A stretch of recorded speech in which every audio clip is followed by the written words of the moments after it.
Baseball coming up with the Pirates and Cardinals. Andrew McCutcheon will shout out to the late Dave Parker and the Pirates in their heyday. Coming your way here straight ahead on FS1.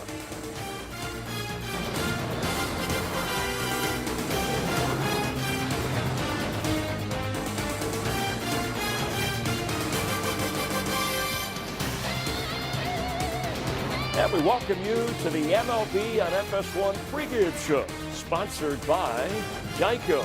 Pirates as hot as they've been all season, winning 5 of 6, taking on the Cards in St. Louis with our ace pitcher, Dontrell Willis. I'm Chris Myers. Thanks for tuning in. Before we get you out to the game, we have some highlights to go over, talk a little baseball as well. So let's check on the Padres and the Mariners. What a series this has been. A couple of teams contending for their division titles and a lot more. Luke Raley ran away with one towards the gap, and a run will score. Darvish will be frustrated, but the Mariners lead. Yeah, Darvish felt like somebody could have got to that baseball, but this is a playoff-type matchup. Both teams feel like they can beat each other in the World Series, and Mr. Suarez getting his foot down, General. They needed him in that lineup. What a deal, bringing him back to Seattle. A 3-run homer, and it's 4-0. Gavin Sheets here in the 6th off Brian Wu. This is you versus Wu. Who knew?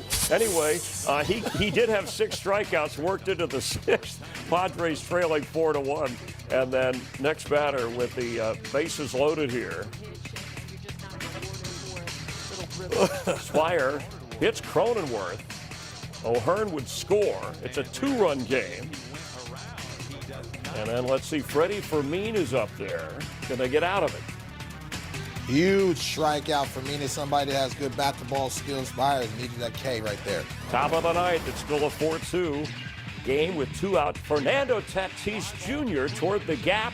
It'll tighten things at a 4-3 game. Nice to see him be able to hit that ball 100 miles an hour opposite field, lets the baseball travel deep. Good hitting. Andres Munoz try to close it out. 2 out, tying run at third. Laureano to Suarez.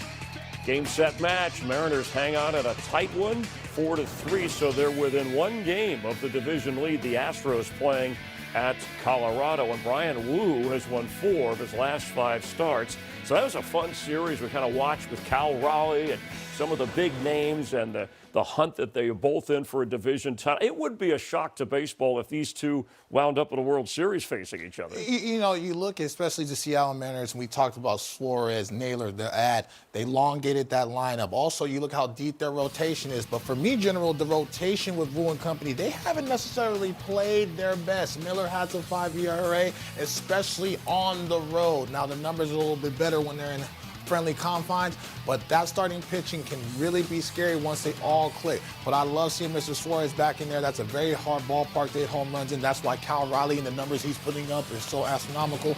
But I like the way they're constructed. And the Padres, boy, the hitting's coming around. What about that starting pitching? I know that you're not totally convinced of where they want to be. I need to see somebody else reemerge, and everything was hung on King. King is still down, so Darvish needs to take the reins as well. But you get that ball to the 5th or 6th inning, it's Chipotle. It's a wrap because they got some serious firepowers in the bullpen. So you can see some of both deficiencies on both sides, but you also see how much talent they have, and they can get into the postseason and do some serious damage. Yeah, if they have an Uno card, but I guess it helps them being in the kind of race they're in with the Dodgers, right? Absolutely, absolutely. Especially the way they play the Dodgers in their friendly confines, taking 2 or 3 from them. Their schedule is one of the softest schedules in all of baseball. They're going to take advantage of that. So I think it's going to be a 2-horse race. But the bottom line is, if they don't get enough consistency starting pitching and really timely hitting, nice to see Tatis Jr. come up with a big hit.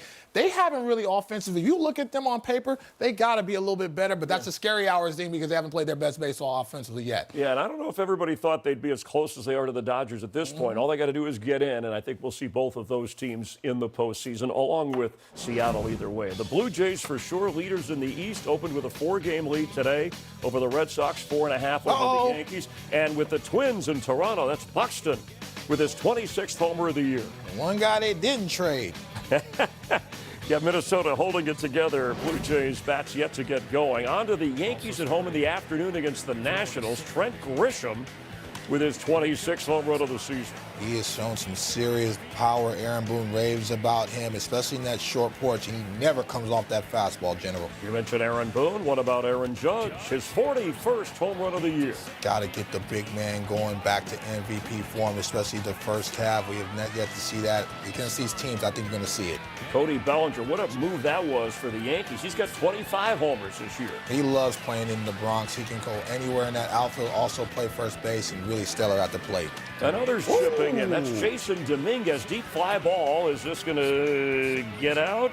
On a bounce, it does. Ground rule double. Jazz. Chisholm will score. And then watch this. This is later in the third. Austin Wells fouls that off. Catcher Drew Millis is injured on the play. The Yankees challenge for catcher interference. What do you think? Is that? Oh. Yes, looks like it is. He had to leave the game with a fractured left index finger. So DH Riley Adams goes behind the plate for the Nationals. And then Washington's new pitcher, Shinosuke Ogawa, if I'm saying that right, forced to hit. And Max Fried takes care of that. That's cold-blooded. That's messed up. Gets a big whooper-duper from Max Fried, one of the better breaking balls. And he's another weapon for the Yankees, has to get going. Love what I saw from him as far as commanding the fastball and really throwing the baseball with conviction down in the zone and setting up his secondary pitches as well. Yeah, so the Yankees polish off the Nationals. They do well against teams that don't have, let's say, very good records. Fried did go 7 with 6 strikeouts. And the Yankees, the hottest team right now in baseball with 4 straight wins. Aaron Boone after the game. Outstanding. That was some banging right there. So good to see. Good to see the guys come out today and in a day game getaway with a chance to have a really good series and finish it off and really put an exclamation point on it. So good day for us, good flight, and now we got to go good after it in Chicago. Yeah, more on where they stand, but look at this. Last 15 games, Yankees have hit 42 home runs. That's 34 more than any other team in the American League, and they've won 11 of their last 15. The 3 losses in there were to the Boston Red Sox. So let's see what the Red Sox are doing with the Orioles. First batter of the game, this is Roman Anthony. Went down and got it, it's gone. That's called good money. He's going to be a superstar at the top of the lineup, especially how they trust him. He plays very aggressively. Shallow fly ball. Rafaela on the move and can't hold on. A run scores. The ball actually in his glove, but when he hits the ground, shakes out. Oh, rolls his wrist. Ball pops out. Hopefully he's okay. I think he's all right. I think he thought that he caught that ball. Orioles tied it at 1. That's where they are as they play at the bottom of the 4th. Boy, Anthony, outstanding since this young Red Sox team making a good push toward the postseason. Rays, Guardians, 3rd inning. Game tied at 1. Brandon Lowe. He's got 26 home runs. That seems to be the number for guys hitting it out. Right, that's 3 or 4 batters that we've showed from different games. Bottom of the 9th, Cleveland is down 3-2 with 1 out. Nolan Jones up there against Pete Fairbanks. I think he got all of that. And Cleveland ties it. Extra innings. Yeah, Fairbanks hanging that breaking ball. Jones all over it. Tie ball game. 2 on, 2 out, bottom of the 10th. Kyle Manzardo. Griffin Jacks. Angel Martinez, the winning run. It's a walk-off for Cleveland as they take it 4-3.